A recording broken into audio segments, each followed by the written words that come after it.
오늘 이 시간 에베소서 강의 58번째 시간으로 원형이라는 제목으로 말씀을 배우겠습니다. 하나님께서 세상과 사람을 창조하시기 전에 설계하시고 계획하신 대로 세상도 인간도 창조하셨습니다. 하나님의 그러한 설계도에 대해서 그리고 그것이 어떻게 성취되었는지에 대하여 에베소서 1장 3절 이하에서 우리는 잘 배워왔습니다. 창세 전부터 하나님 우리들의 아버지께서 우리 주 예수 그리스도를 통하여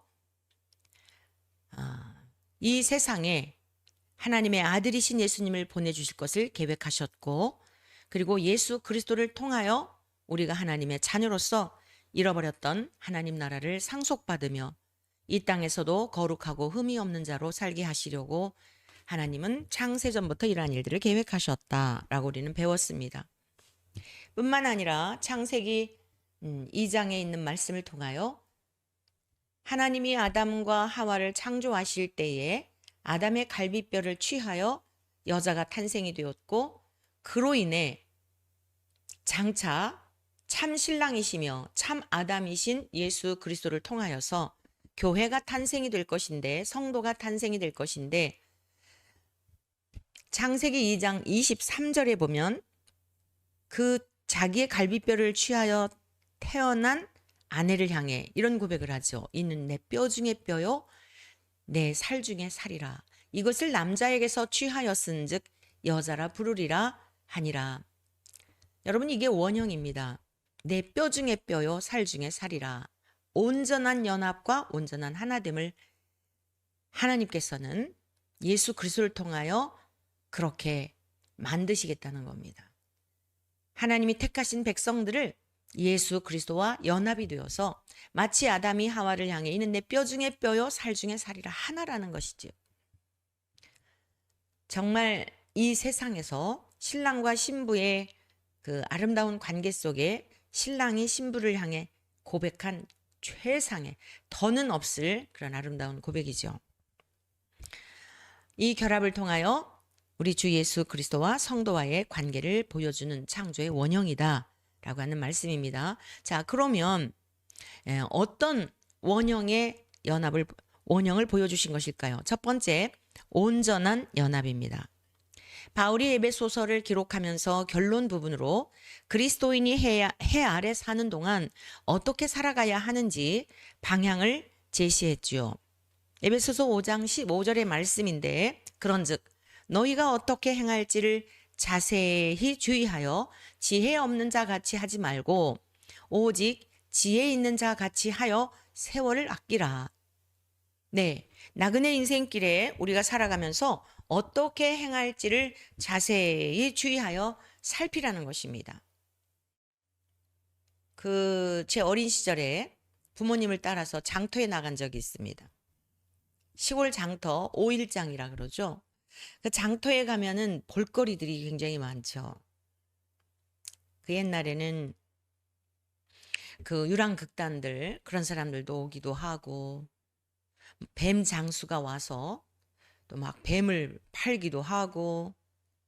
아니 근데 너무 신기했던 것이 그 뱀 장수는요, 뱀을 주물락 목에 걸기도 하고 뭐 주물락주물락 하는데도 전혀 물질 않더라고요. 어린 시절에 참 신기했습니다.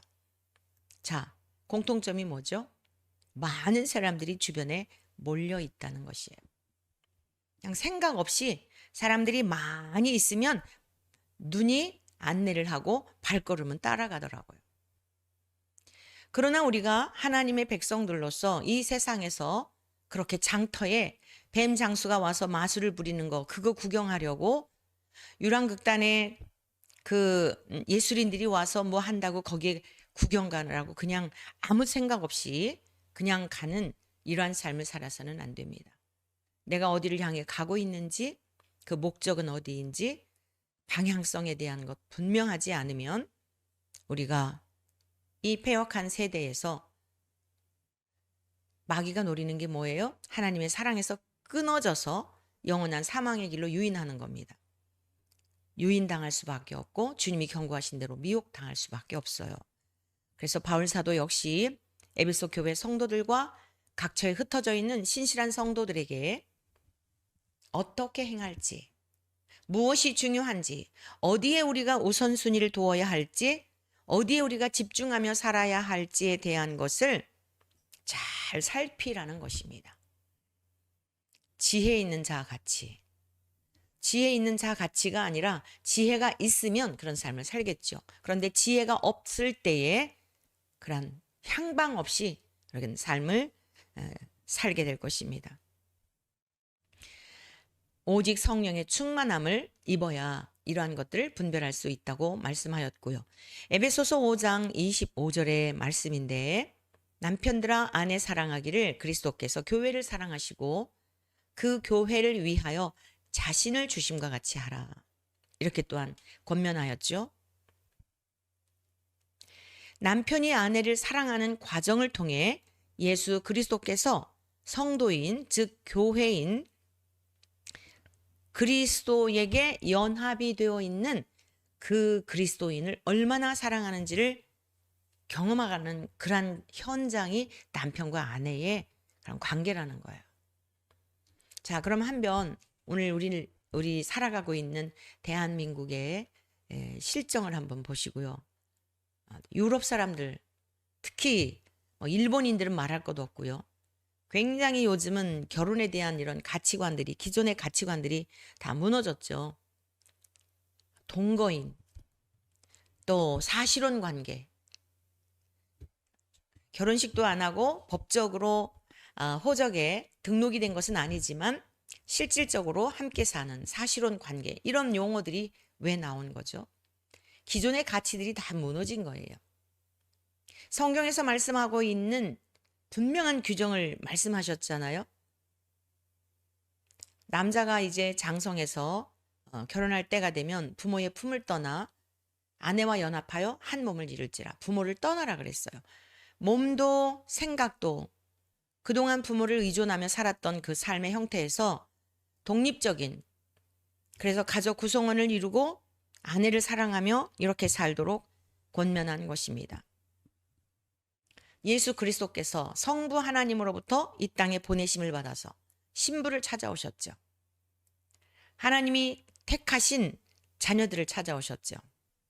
그래서 예수 그리스도를 통하여 구원받은 백성들과 온전한 연합의 관계를 보여주는 것이 가정에서의 남편과 아내와의 관계를 통하여 경험하는 현장이라는 거예요.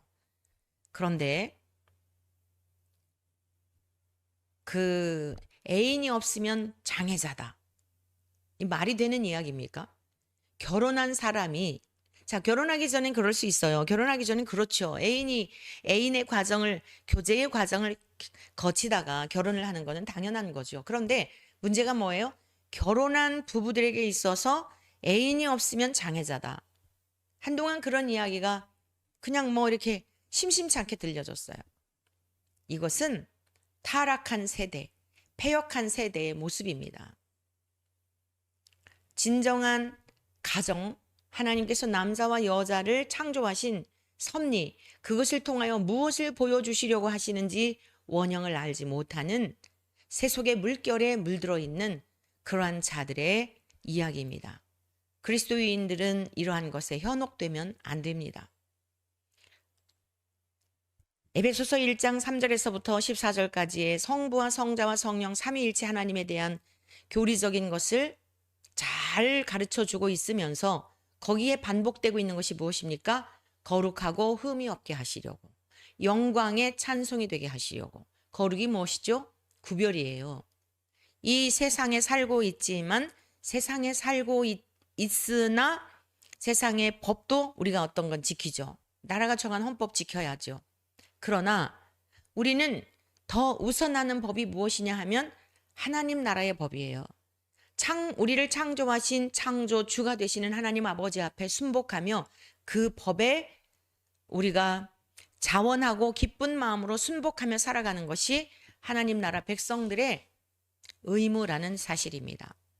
그러므로 세속화된 물결 속에 세상 사람들이 말하는 것, 요즘 그 아시두리안이라고 하는 드라마, 며느리가 시어머니를 향하여서 사랑을 고백하잖아요. 말도 안 되는 정말 말도 안 되는 이야기. 제가 이게 우리 집 목사님들이 TV조선 방송 앞에 가가지고 1인 시위를 하고 그러시거든요. 그런데 아시두리안에 나오는 문제가요, 한 가지 정도, 그거 정도가 아니에요. 제가 도대체 이 사람이 그 전에 뭐 막 그 시청률이 굉장히 높다 그래요. 막장 드라마의 완전히 대가라 그러죠. 인간의 상상을 초월하는 그러한 이야기들을 이렇게 이제 작품화 해가지고 사람들은 또 좀 비정상적인 것에 관음증이라 그러죠. 이렇게 그 들여다보는. 그래서 이제 이렇게 그 짤막짤막한 몇 분짜리 그런 것들을 보게 되었는데요. 한두 가지 문제가 아니에요. 어젯밤에 제가 그걸 보면서 기가 막힌 게 그 시어머니한테 사랑을 고백한 아들도 난 며느리예요. 며느리가 이성에게 남편에게서는 사랑을 못 느끼는데 시어미한테 사랑을 느낀다고 하면서 고백을 하잖아요. 그 다 시동생들도 있고 가족들이 다 있는 데서. 자, 그런데 그 여자가요. 시어머니한테 사랑을 고백한 여자가 또 식사를 하면서 식기도를 하더라고요. 기도하자고. 근데 마지막 그 뭐라고 기도를 하냐면 거룩하신 하나님의 이름으로 기도합니다. 이 얼마나 하나님의 이름을 모욕하고 망령도 일컫는 일입니까? 그리고 전생에 죽었던 사람들이 다시 회귀해가지고 말도 안 되는 것인데 그 댓글들을 봤어요. 참 황당하다. 그런데 계속 보게 된다. 작가가 자기가 그 속에 있는 사심을 다 드러내고 있는 것 같다. 그 왜 그러냐면은 젊은 남자 30살 아래인 남자를 64세인가 그렇게 된 여인이 30년 아래인 사람하고 결혼을 하는 뭐 그런 내용이에요. 완전히 그냥 왕비처럼 이렇게. 그래서 이 작가가 그 나이쯤 됐더라고요. 제가 나이를 보니까 60년생이에요. 그러니까 자기 남편이 이제 사별을 했거든요. 자살을 했죠. 그 사람 남편이 PD였는데. 그래서 많은 논란이 있었어요. 작품이 이전의 작품들이 너무 이상했었는데 꼭 그 남편이 목을 매달아 죽은 모습이 이전에 나왔던 어떤 그런 작품 그런 거하고 유사하다. 뭐 그런 이야기도 있고 시댁에서 이건 자기 그 아들이 자기 오빠가 자살할 사람이 아니다. 이건 분명히 늦게 이제 결혼을 했는데 몇 해 안 가서 그렇게 목 매달아 자살을 했거든요. 이건 아무래도 수상하다는 거예요. 그래서 법적 소송까지 갔던 것으로 기억하는데 뭐 무혐의로 끝났다 그러긴 해요. 아무튼 너무너무도 비상식적이고 비논리적이고 말도 안 되는 건데 여러분 그런 걸 통해서 뭘 하는 거죠? 은근히 사람들의 생각 속에 그 좋지 않은 씨앗들을 심어주는 거예요.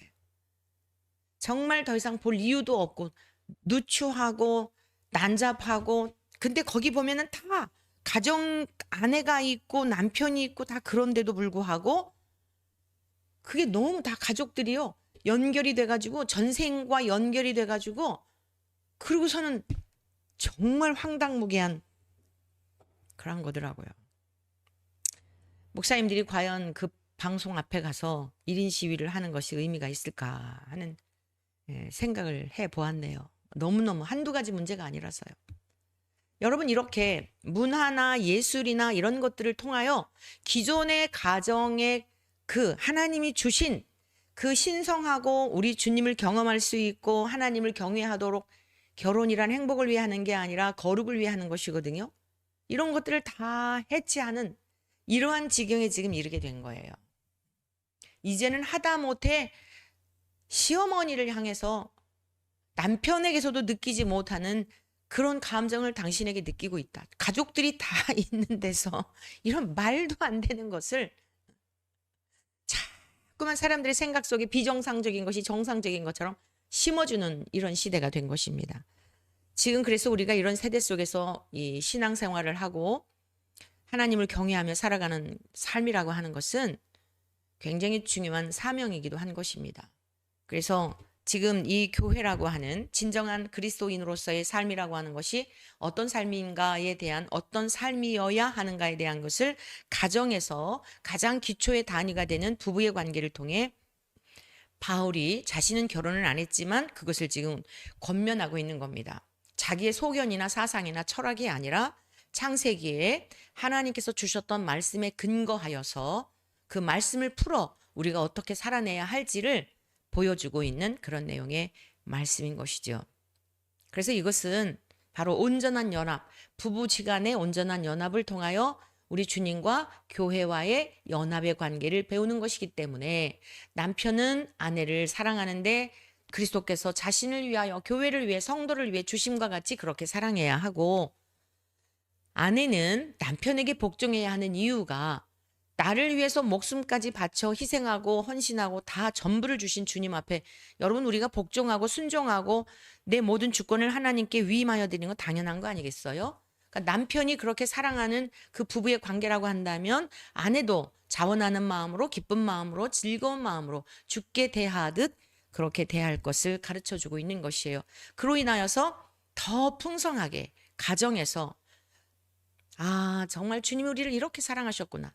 남편이 아내를 지극히 사랑하는 그 사랑을 통하여 아내가 그걸 경험하고 아내가 남편을 존중해주고 존경해주고 순복하는 그런 모습을 통해 내가 부족함이 많은데도 불구하고 아내가 이렇게 나를 위해 순복해줄 때 이렇게 기쁘구나. 그걸 통해서 내 일생 주님 앞에 내 전부를 바쳐 주님을 위해 헌신한 삶을 살아야 되겠다. 주님 앞에 온전한 순종을 하며 살아야 되겠다. 그 가장은 그걸 주님 앞에 올려드리는 거예요. 군림하고 그러는 게 아니라 무슨 시녀 다뤄도 그러는 게 아니고 복종의 의미가 그런 의미가 아닌 것이지요. 그래서 온전한 그 연합을 통하여 행복은 저절로 오는 거죠. 여러분 그 가운데 갈등할 일이 뭐가 있겠어요? 다툴 일이 뭐가 있겠어요? 서로 연약함이 있기 때문에 불쑥불쑥 솟아나오다가도 너희가 분을 내어도 해질 때까지 분을 품지 마라. 마귀로 틈타게 하니까. 그런 말씀들을 이루게 되는 거예요. 아직도 제 연약함이 있어서 이러하였습니다. 또 서로 사과하고. 그래서 여전히 예수 그리스도의 십자가의 은혜는 가정 안에서 지금 내 안에서 주님 나라 갈 때까지 필요하다는 것을 서로 고백하며 서로의 연약함을 담당하고 그리스도의 사랑 안에서 더욱 자라가는 그러한 은혜가 있지 않겠습니까? 자, 두 번째 무엇에 대한 원형인가 하면 죽음 후에 태어난 새 생명에 대한 원형이에요. 우리 주님께서 요한복음 12장 24절의 말씀, 24절 25절의 말씀을 통하여 이렇게 우리에게 가르쳐 주셨습니다. 내가 진실로 진실로 너희에게 이르노니 한 알의 밀이 땅에 떨어져 죽지 아니하면 한 알 그대로 있고 죽으면 많은 열매를 맺느니라. 자기의 생명을 사랑하는 자는 잃어버릴 것이요 이 세상에서 자기의 생명을 미워하는 자는 영생하도록 보전하리라. 여러분 너무 뻔한 이치 아니겠어요? 한 알의 밀알이 있는데 알갱이가 있는데 그대로 있으면 그 시골에 이제 살 때 어린 시절 제가 중학교 때까지 살았다 그랬죠. 보면은 가을이 되면은요. 저희 아버지께서 좋은 종자들을 따로 보관하더라고요. 가장 좋은 것들, 실한 것들로 창고에다가 따로 보관을 해놔요. 그런데 이제 이렇게 다 그릇들이 있죠. 용기에다가 이렇게 담아놓는데 여러분 아무리 실한 알갱이일지라도요. 땅에 떨어지지 아니하면 절대 결실할 수가 없어요. 그래서 제가 그제 3,000년 된 미라 안에 있었던 알갱이 말씀드렸었죠. 땅에 심으니까 그제서야 나는 거예요. 3,000년이 흘렀어도. 우리 예수님은 한 알의 밀알이 되셨습니다. 우리를 위해서 죽어지셨어요. 2000년 전 인류의 역사 가운데 오셨던 예수님의 그 한 알의 밀알이 오늘 얼마나 많은 그리스도인들, 예수 그리스도에게 연합되어 있어서 예수 그리스도에게 속한 그리스도인들이 수를 헤아릴 수가 없죠. 2000년의 역사 동안 성경에 나오는 위인들만 하더라도요. 사도 바울, 사도 베드로, 사도 요한, 야고보, 최초의 순교자인 야고보. 여러분 이루 헤아릴 수 없어요. 오늘 여기까지 이르는 동안 지금도 세계 도처에서 얼마나 많은 그리스도인들이 예수 그리스도의 그 사랑에 감격하여 예수 그리스도의 십자가의 그 희생과 은혜에 감격하여 여러분 주님 가신 그 길, 십자가의 길, 좁은 길, 그 길을 가는 사람들이 얼마나 많이 지금도 처처해서 일어나고 있습니까? 저와 여러분들이 말씀 앞에 지금 마음의 무릎을 꿇고 겸비하여 말씀을 듣는 이유가 뭐죠? 우리 주님이 가르쳐 주신 말씀대로 우리의 삶에 우리도 적용을 하고 주님이 가신 그 길, 나를 따라오라 명하신 그 길을 가기를 원해서 여러분 지금 말씀 듣고 있는 거 아니에요? 뭐 때문에 말씀 듣고 있는 거예요? 성경에 대한 지식을 더하려고요? 그럼 하필 성경에 대한 지식을 더할 게 뭐예요? 영생과 부활과 구원에 관한 것이 아니고 성경에 대해서 지식적으로 알려고 한다면 이거보다도 더 재미나는 거, 감각적인 거 얼마나 많을 텐데요. 우리들은 하나님의 미랄이 되신 예수 그리스도와 연합이 되어서 우리 주님이 그러한 삶을 사셨던 것처럼 우리도 그 삶을 살고자 이 말씀을 저도 가르치는 것이고 여러분들도 배우고 있는 줄로 믿습니다. 자기의 생명을 사랑하는 자는 잃어버릴 것이요. 역설적이죠. 육체를 위해서 심는 자는 썩어질 것을 거두는 거예요. 자기 육체를 위해서, 쾌락을 위해서, 일락을 위해서 결과가 뭐죠? 늙어가는 후패되어진 모습밖에는 남길 게 없는 겁니다. 그 결국은 뭐예요? 죽음이죠. 죽음 외엔 뭘까요? 아예 죽어서 끝난다면 차라리 다행일 텐데 영원한 형벌이 있죠. 영원한 영벌에 들어가는 거죠. 그런데 이 세상에서 자기의 생명을 미워하는 자는 영생하도록 보전하리라. 여러분, 사람들은요, 참을 좋아하지 않습니다. 참을 바라는 마음이 있으면서도요, 달콤한 것을 좋아합니다. 음식도 가만 보면 참 신기해요. 몸에 좋은 것들은요, 다 쓴맛을 내는 것을 알 수 있어요. 쓴박이, 그 봄에 나는 그 야채들 있잖아요. 보면은 정말 맛이 없고 이렇게 입에 땡기지 않는 그런 것들이 어떤 경우에는 약재로도 쓰이잖아요. 밥상에 오르는 식물로서만이 아니라 약재로도 써서 그것을 말리고 달여가지고 몸에 유익을 주는 옛 어르신들이 얼마나 지혜로우셨는지. 몸에 좋은 것, 입에 단 것은 오히려 몸에 해를 주지만 몸에 유익이 되는 것은 쓴맛들인 경우가 얼마나 많은지 몰라요. 인생도 마찬가지입니다. 이 세상에서 우리가 다 누리고 다 즐기고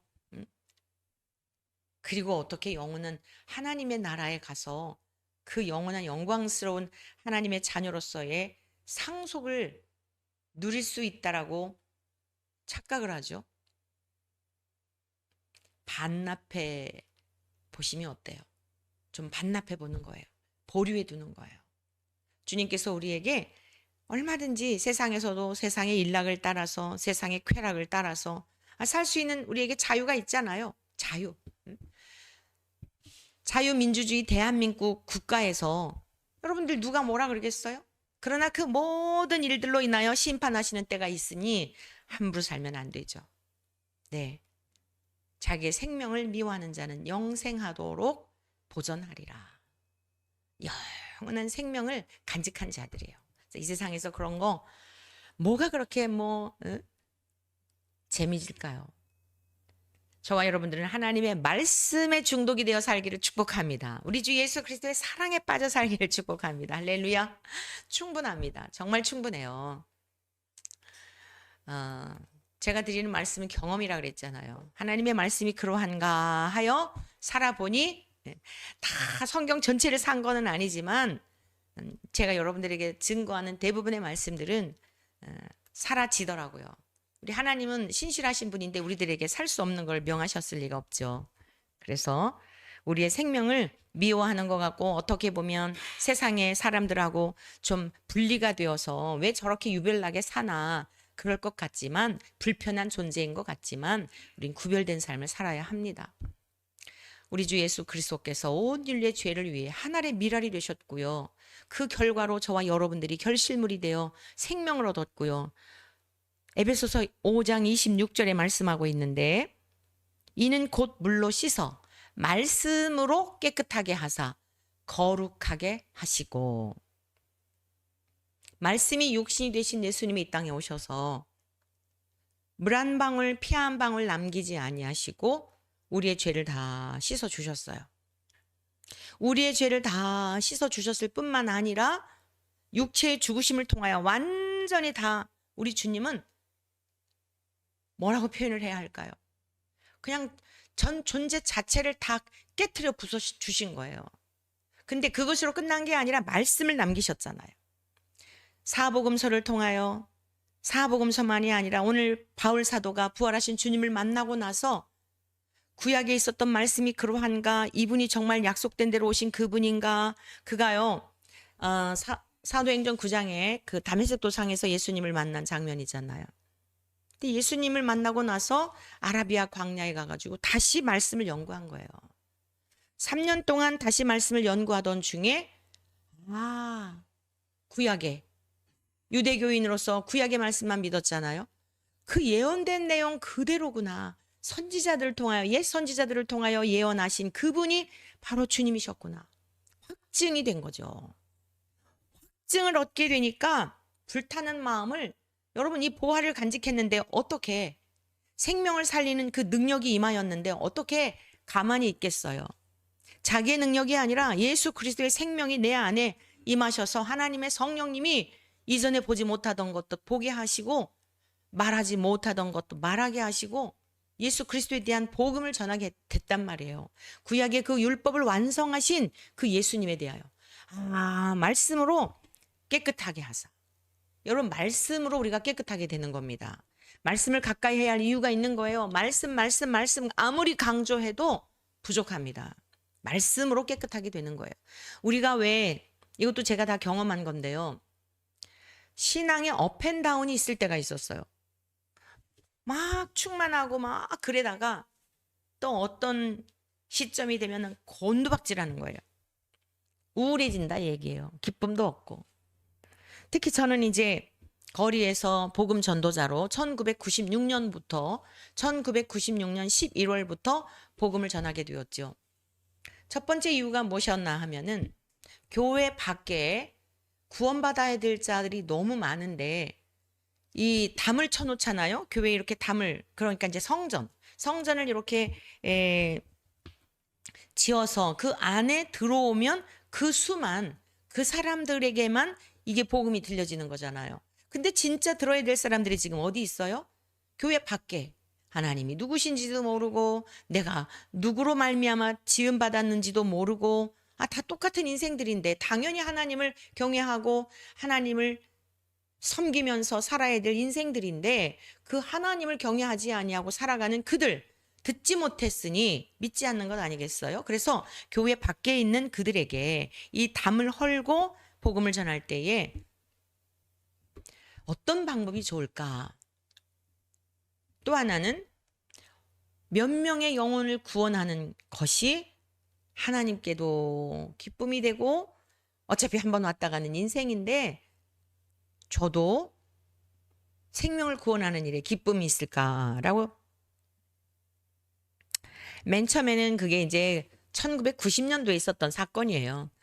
허물어져 가는 성전에서 저녁 토요일이었는데요. 그때 이제 성도들이 한 20, 30명 될 때였습니다. 그래서 작은 한 40여 평 허물어져 가는 그 한옥을 사가지고 개조를 해서 거기 예배를 드릴 때였는데 제가 인생에 있어서 싫어하는 3가지가 있는데 두 번째 싫어하는 게 뭐였냐면 목사의 아내가 되는 거였거든요. 근데 목사의 아내가 되어서 성전에서 살면서 성도님들을 위해 식사를 준비하고 옛날에는 그 주보를요 이게 다 긁었어요. 가리방이라 그러나요? 뭐 하여간 그걸 긁어갖고 막 이렇게 하고 하는데 그런 것도 다 하고 성전 청소하고 7 속회 목장 모임을 7 목장을 인도를 하고 나면은 주일날 2, 3시쯤 되면 이제 성전 청소하는 게 마지막 시간이에요. 1990년도에 성전 청소 2시에서 새벽 3시경 주일이 이제 맞이하는 그 새벽이었는데 걸레를 닦다가요 성전 마루를 닦으면서 딱 얼마나 감동이 밀려오는지 몰라요. 그러면서 천정을 이루고 바라보는데 볼 게 없죠. 그 누추한 성전에서 뭘 볼 게 있겠어요.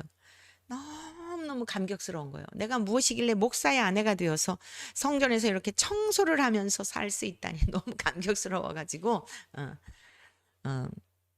근데 너무 죄송하더라고요. 이 하나님의 성전이라고 예배를 드리는 곳이 너무 초라해가지고 하나님 앞에 아름다운 이 성전을 봉헌해 드리고 싶다는 마음이 들었고요.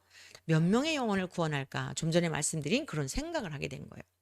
그래서 이 걸레를 이렇게 바닥에 놓고요. 천정을 바라보면서 우리 주님을 기쁘시게 해드리고 싶은데 몇 명의 영혼을 구원함이 좋을까? 그런데 1000명, 10,000명 양이 안 차는 거예요.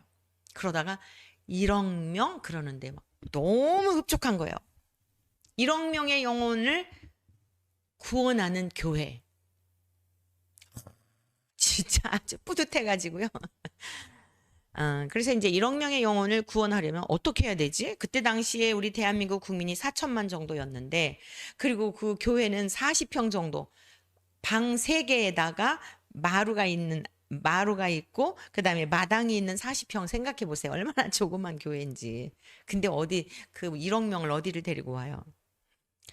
방법에 대한 것도 생각이 났어요. 성령님께서 깨닫게 하신 거죠. 거리에 나가서 담벼락이 없이 거리에 나가서 복음을 전하게 되면 복음을 듣고 그들이 또 가까운 교회에 나가서 신앙생활 잘하면 결국 천국에 가면 하나님 나라에서 같이 살게 되잖아요. 그러니까 우리 교회는 안 나오더라도 그것이 시초가 된 거예요. 그래서 사실 광화문 광장에서 제가 이 월요일마다 원래 이제 기도회는 7시인데 조금 일찍 가서 왜냐하면은 여러분 화면에는 안 비치는데요. 그 앞에 버스 정거장이거든요. 버스가 여러 대가 와요. 그러다가 보니까 퇴근 시간이어서 사람들이 얼마나 줄을 많이 서 있는지 몰라요. 그리고 버스 올 때까지 가만히 기다리고 있잖아요. 그 심심하기도 할 거 아니겠어요? 그래서 그분들을 향해서 복음을 전하는 거예요. 우리 이제 코로나 이전에는 감신대 학생들하고 11년 동안 그렇게 그곳에서 했고 96년도부터는 이제 뭐 전철에서 뭐 기차간에서 거리에서 우리 교우들과 그렇게 해서 지금까지 계속 광장 기도회를 하지만 그 모습을 보니 너무 시간이 아까워가지고 앞부분에 한 2, 30분 정도 저희가 일찍 도착해서 복음을 전하고 있는 것입니다. 여러분, 예수 그리스도께서 하늘의 미랄이 되셔서 오늘 이렇게 땅끝까지 복음이 전파되어 얼마나 곳곳에 안 들어가는 곳이 없어요. 우리 안에 예수님의 생명이 있다고 한다면 전할 수밖에 없는 것이에요. 우리의 눈으로 보여질 때 열매가 없는 것 같아도 열매 맺게 하시는 분은 하나님이시거든요. 그런데 말씀을 듣지 않은 이들은 몰라요. 그러니까 죄 가운데 살면서 그냥 살다가 죽는 거예요. 근데 버스를 기다리던 중에 뭐 하나님이 세상 창조하셨다고? 뭐야? 우리 인간을 하나님이 창조하셨다고? 여러분 한 번도 들어보지 못한 사람들이라면 그게 얼마나 충격적일까요? 그래? 그리고 반복적으로 들려주는 게 굉장히 중요하거든요. 우리가 반복적으로 들었잖아요. 엄마, 아빠 반복적으로. 모든 게 반복입니다. 새로운 거 요청하지 마세요. 하나님 이야기, 예수님 이야기, 성령님 이야기 외에 새로운 거 요청하지 마세요. 그래서 이단이 나와요. 그러니까 버스를 타려고 가만히 기다리고 있었는데 매주마다 월요일마다 그 시간에 뭐라고? 우리가 죄인이라고? 내가 왜 죄인이지? 맨 처음엔 이럴 거 아닙니까? 그러다가 나중에 그렇네, 맞네. 그 흉기살인하고 그러는 것도 다 그렇게 태어날 때부터 그 죄의 성향을 가지고 있어서 그러는구나. 어떻게 되겠어요? 말씀이라고 하는 것은요, 능력이 있어요. 말씀으로 깨끗하게 하는 거예요. 절대로 교도소에 갖다 넣었다고 해서 깨끗해지는 거 아니에요. 재범 3번, 뭐 17번, 20번 왜 그러죠? 가두어 있을 때는 통제를 하니까 그러는 거지 내면은 바꿔지지 않습니다. 말씀으로 깨끗하게 하시고 거룩하게 구별되게 하시는 겁니다. 물로 씻어라고 하는 것은 세례를 말씀하고 있는 건데요. 이게 뭐죠? 세례는 죽음의 표시라고 말씀드렸죠. 내가 이전에 대해서는 죽은 자요. 이제 예수 그리스도와 함께 연합한 자로 산 자로서 무엇에 대하여 산 거죠? 예수님의 의에 대하여. 예수님의 의에 대하여 연합하여 산 자로서 내가 이제는 그리스도와 함께 죽고 그리스도와 함께 살겠습니다. 라고 하는 고백입니다. 바울은 자신의 존재에 대하여 다음과 같이 고백했죠. 갈라디아서 5장 20절의 말씀입니다. 내가 그리스도와 함께 십자가에 못 박혔나니 그런즉 이제는 내가 사는 것이 아니요 오직 내 안에 그리스도께서 사시는 것이라. 이제 내가 육체 가운데 사는 것은 나를 사랑하사 나를 위하여 자기 자신을 버리신 하나님의 아들을 믿는 믿음 안에서 사는 것이라. 여러분, 얼마나 자유로운 영혼의 고백입니까? 담대한 고백입니까? 내가 그리스도와 함께 십자가에 못 박혔나니. 여러분, 우리가 왜 이렇게 목마른 삶을 살죠? 내 자아가 살아있기 때문이에요. 내 욕망이 살아있기 때문입니다. 근데 이 욕망은요, 절대로 만족이 없어요. 다고다고 합니다. 아무리 좋은 것을 보아도 또 다른 게 보이는 거예요. 아, 이 여인은 내가 그토록 기다렸던 여인이야. 그런데 몇 년 살다 보면 매일 똑같은 모습, 부수수한 모습. 여러분, 그런데 뭐 매력을 그렇게 느끼면서 막 가슴이 설레이면서 콩당콩당 뛰면서 그 연애할 때처럼 그렇게 사는 사람이 인류의 역사 가운데 누가 있을까요? 욕망이라고 하는 건 채워지지 않는 거예요. 그런데 그리스도와 함께 십자가에 못 박혔나니 다 죽은 거예요. 이제는 내가 사는 것이 아니요, 내 의를 위해서, 내 욕망하는 것을 위해서, 세상의 성공을 위해서, 사람들에게 주목받는 것을 위해서, 인기가 높아지는 것을 위해서, 명예를 위해서, 권력을 위해서. 바울 사도는 그런 거 다 배설물처럼 여겼다 그랬잖아요. 내가 사는 것이 아니요, 오직 내 안에 그리스도께서 사시는 것이라. 그리스도 어떤 분이시죠? 거룩하신 분, 완전하신 분, 죄가 전혀 없으신 분. 그런데 죄 가운데 출생한 우리 안에 계시는 거예요. 그러니 불쑥불쑥 죄된 성향이 솟아오르잖아요. 그러니까 성령님께서 그 죄에 대하여 조명해 주시죠. 무엇으로요? 말씀으로. 말씀이 생각나는 거예요. 아, 아직도 내 안에 이렇게 선한 게 없구나. 오라, 나는 공고한 사람이다. 그런데 이제 내가 정죄함이 없나니, 세상에 누구도 나를 정죄할 수 없는 것은 그리스도께서 나를 위하여 죽으심으로 말미암아 내가 새 사람이 되었네. 새 사람 될 자격이 없는데 하나님이 새로운 사람이라 인정해 주셨네. 그런즉 누가 나를 정죄하리요. 그 담대한 고백을 하는 거예요. 로마서 8장이죠. 7장과 8장 사이에. 여러분, 기독교의 복음이 로마서 7장으로 끝났다면 이건 허무주의예요. 그럼 복음일 수가 없어요. 7장 보면은 얼마나 인간 바울 사도의 솔직한 고백이 담겨 있는지. 그러면 그 로마서를 기록할 때 바울이 믿음이 시원찮을 때일까요? 성령으로 충만해가지고 로마에 가서 로마에 있는 교인들에게 복음을 전하려고 내가 깨닫게 된 바, 믿게 된 바, 이 생명의 말씀을 전하여 그들로 하여금 열매를 맺게 하려고 막 가고 싶었는데 갈 수 없어서 서신을 쓴 거잖아요. 그런데 그 서신을 써내려가면서 뭐라 그래요? 내 속에 두 가지 마음이 싸우고 있으니 얼마나 괴로운지. 그런데 이 갈라디아서 5장 20절에서 뭐라고 고백합니까? 내가 이제 육체 가운데 아직 하나님이 나를 부르실 때가 되지 않아서 육체 가운데 살고 있기는 한데, 나를 사랑하사 나를 위하여 자기 자신을 버리신 하나님의 아들을 믿는 믿음 안에서 사는 것이라. 오늘 저와 여러분들의 고백이 되기를 간절히 소망합니다. 오늘 저와 여러분들이 과거에 대해서는 죽고, 죄에 대해서는 죽고, 의에 대해서는 산자로 살아가게 되기를 축복합니다. 세 번째, 무엇이 원형일까요? 거룩하고 흠이 없게 하심에 대한 것이 원형입니다. 우리 주 예수님은 하나님의 형상이시죠? 우리 주 예수 그리스도는 예수님을 보면 하나님을 보았다라고 예수님이 친히 제자들에게 말씀해 주셨어요. 예수 그리스도는 보이지 않는 하나님의 형상이시요 모든 만물이 창조되기 전부터 계셨던 분이라. 여러분, 이 사실이 믿어지는 거는요, 진짜 이 세상에 어떤 가치로 비교가 안 돼요. 아무나 믿어지는 게 아니기 때문이에요. 천하를 얻은 거하고도 비교가 안 돼요. 그래서 우리는 아무것도 없는 것 같으나 다 가진 자예요. 무명한 자 같으나 유명한 자예요. 왜죠? 하늘나라 생명록에 우리의 이름이 기록되어 있으니까요. 바랄 게 없는 거예요. 할 게 없습니다. 오늘 이 시간 주님이 오라 하셔도요,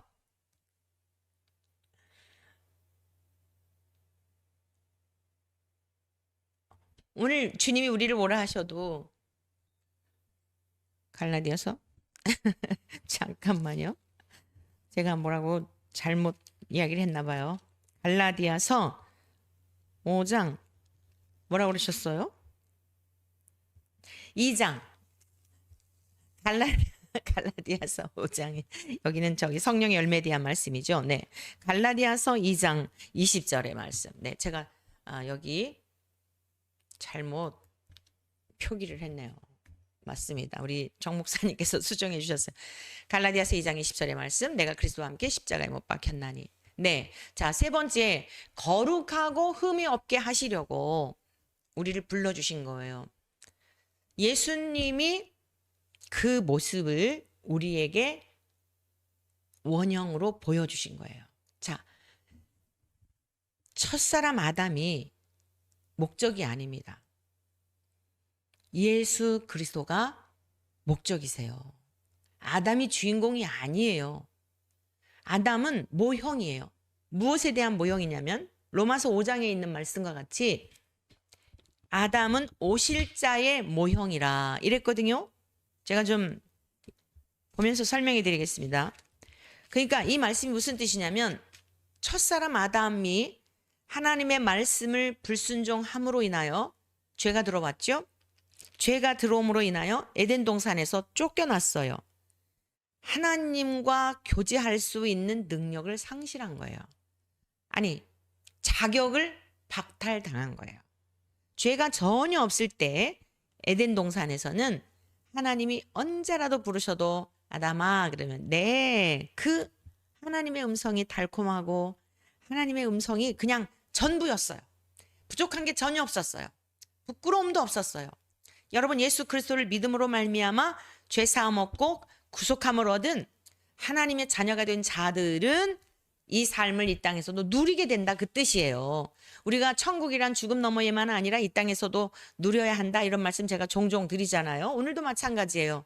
그게 무슨 뜻이냐면 에덴 동산에서 선악과 열매 먹기 전에 하나님과의 관계가 담이 없어서, 죄악의 담이 없기 때문에 하나님이 부르셔도 기쁨의 음성이 없고, 또 하나님이 말씀하셔도 알아들었고, 하나님의 지혜와 총명이 있어서 짐승들에게 이름을 지어주는 것마다 그대로 되었고, 지혜에 있어서도 지식에 있어서도 완전했던 거예요. 죄가 없을 때에는 하나님을 알에 있어서 전혀 거리낌이 없었던 겁니다. 그런데 죄가 들어옴으로 말미암아 하나님과 아담의 사이에 죄악의 담이 가로막혀 있기 때문에 하나님은 빛이시고 거룩하신 영광의 광채이시라 인간에게 직접 오게 되면 죄가 있어서 인간은 즉사해버려요.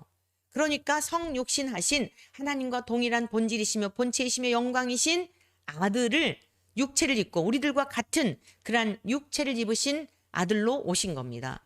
그래서 아담은 오실 자의 모형이라는 뜻이 무슨 뜻이냐면 죄를 지은 아담에게 있는 죄의 유전이 되어 있단 말이에요.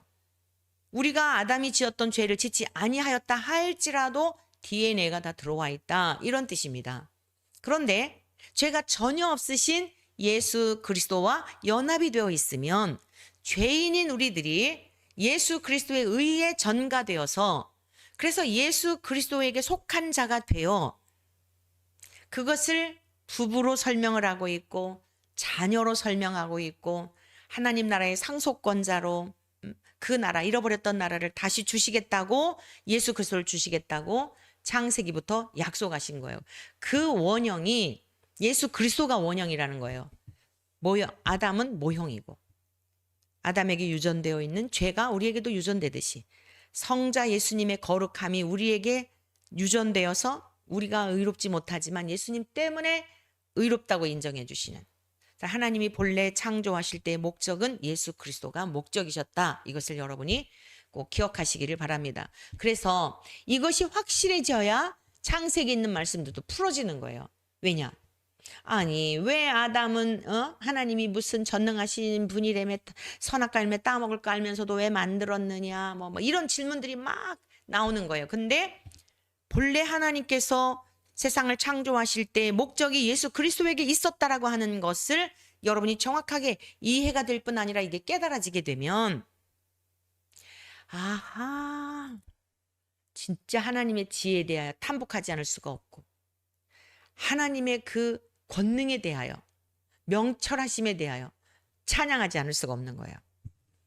자, 그래서 에베소서 5장 27절 말씀 우리 한번 같이 보시겠습니다. 에베소 5장 27절. 자기 앞에 영광스러운 교회로 세우사 티나 주름 잡힌 것이나 이런 것들이 없이 거룩하고 흠이 없게 하려 하심이라. 아담의 성향을, 죄의 성향이죠. 유전으로 물려받은 우리들이 어떻다는 거죠? 주름 잡힌 것이나 티나 이런 것들이 있다는 거예요. 모든 사물을 볼 때도 왜곡되고, 특히 하나님에 대한 인식에 있어서도 굴절되게 보이고, 근데 그걸 하나님을 찬양하려고 아니요. 대적하고 하나님을 어떻게 해서든지 공격하려 하고, 요즘 별하별 이단들이 더 아주 그냥 주님 오실 때가 되니까 목사의 이름으로 옥하는 목사님 그 아드님이 옥성호 집사라고 할 수도 없죠. 아유, 왜 그렇게 되었는지 정말 너무 안타까워요. 너무너무 안타까운데, 심지어 이제 이런 아버지가 그 대한민국에 끼친 영향력이 얼마나 큽니까? 그러니까 이제 막 혼란스럽게 하는 거예요. 여러분, 각자의 믿음대로 천국에 가는 걸 꼭 명심하세요. 그리고 시험 들 필요도 없어요. 실족할 필요도 없고요. 아니 여러분, 이삭에게 보면은 에서가 있었고, 육의 아들 에서가 있었고, 하나님이 에서는 미워하였고 야곱은 사랑하셨다 그랬잖아요. 그런 거에 전혀 시험 들 필요가 없습니다. 정신 바짝 차려야 되겠다. 정말 하나님의 말씀을 더욱 가까이 해야 할 이유가 그렇습니다. 우리에게 티나 주름 잡힌 것이나 온전하지 않다는 이야기죠. 이런 것들이 없이 거룩하고 흠이 없게 하려 하심이라. 자기 앞에 영광스러운 교회로 세우셔서 우리 주님에게 온전한 연합이 되어, 그래야 주님과 교제가 가능하죠. 거룩하신 분인데 우리의 죄가 여전히 있는 하나님, 무엇이 아쉬워서 죄악 가운데 출생한 데다가 죄의 열매를 맺으며 그냥 악취나는 그런 걸 회개하지도 않은 사람을 그 영원한 거룩한 하나님 나라에 들이실 이유가 없는 거예요. 예수 그리스도와 연합이 된 성도들, 오늘 저와 여러분들 모든 말과 행동을 함부로 하면 안 되는 이유입니다. 우리는 그리스도인입니다. 예수 그리스도께 속한 자라는 뜻입니다. 교회인 성도를 세상의 모든 피조물들과 다르게 구별하신 하나님의 사람으로 우리가 세움을 입은 거예요. 그 은혜를 어떻게 입게 됐죠? 우리 주님이 흘리신 보혈의 공로 때문이에요. 생명의 값을 지불하셨어요. 하나님 아들이 죽었다는 것은, 아들이 멸시를 당하고 모욕을 당하는 건 아버지도 모욕을 당하고 멸시를 당하신 거예요. 아들이 그 죽음의 고통 가운데 있었던 것은 아버지도 마찬가지로 같이 고통을 당하신 거예요. 그렇게 우리를 사랑하신 거예요. 하나님이 영이시니까 여러분이 뭐 무슨 고통도 없고 아픔도 없고 뭐 그런 걸로 하시나요? 인격이십니다. 뭐 영만 동동 떠다니는 귀신, 그런 존재가 아니에요. 하나님은 영이시니라고 하는 것은 인격적 존재라는 뜻입니다. 우리가 그러한 은혜를 입었으니 함부로 살면 안 되죠. 말씀을 맺겠습니다. 하나님께서 아담을 지으시고 계획하신 것은 온전한 연합. 아담과 하와이를 통하여 죄가 들어오기 전에 그 원형을 그때도 보여주셨어요. 그렇게 예수 그리스도를 보내주셔서 죄인된 우리들을 죄가 전혀 없으신 완전하신 예수 그리스도와 연합이 되어서 한 아담과 하와가 한 몸을 이루듯이 예수 그리스도와 그리스도인이 온전한 연합으로 하나가 되어서 하나님이 우리 안에, 우리가 하나님 안에 거하는 그러한 연합을 설계하셨던 것입니다. 그리고 그 설계도대로 하나님은 성취하셨어요. 예수 그리스도 안에서 온전한 연합을 이룰 때 어떠한 형편과 처지에서도 온전한 만족의 삶을 누리게 됩니다. 남편이 아내를 자신의 몸처럼 사랑하는데 갈등할 일이 있을까요? 창조의 섭리대로 살게 될 때, 자, 불행하라고 해도 불행할 수가 없는 거예요. 행복은 절로 따라오는 것입니다. 천국은 죽음 너머에만 있는 것이 아니에요. 이 땅에서도 하나님의 통치와 다스림을 받는 하나님 나라를 누리며 살다가 영원한 천국에 입성하도록 가정에서 그것을 모형적으로 보여주셨어요. 물론 언젠간 우리가 다 혼자 사는 때가 있어요. 또 홀로 사시는 분들도 계세요. 그러면 꼭 홀로 산다 그래서 그러면 옆에 남편이 없으니까 뭐 외롭나? 안 그래요. 제가 혼자 14년을 살아봤잖아요. 첫 결혼해서 14년, 그 다음에 홀로 13년 살다가 제가 이제 재혼을 해가지고 지금 11년 차 되었는데 옆에 누가 있든 누가 없든 홀로 사는 삶 가운데서도 주님과의 연합의 관계는 그 기쁨을 빼앗아갈 수 없어요.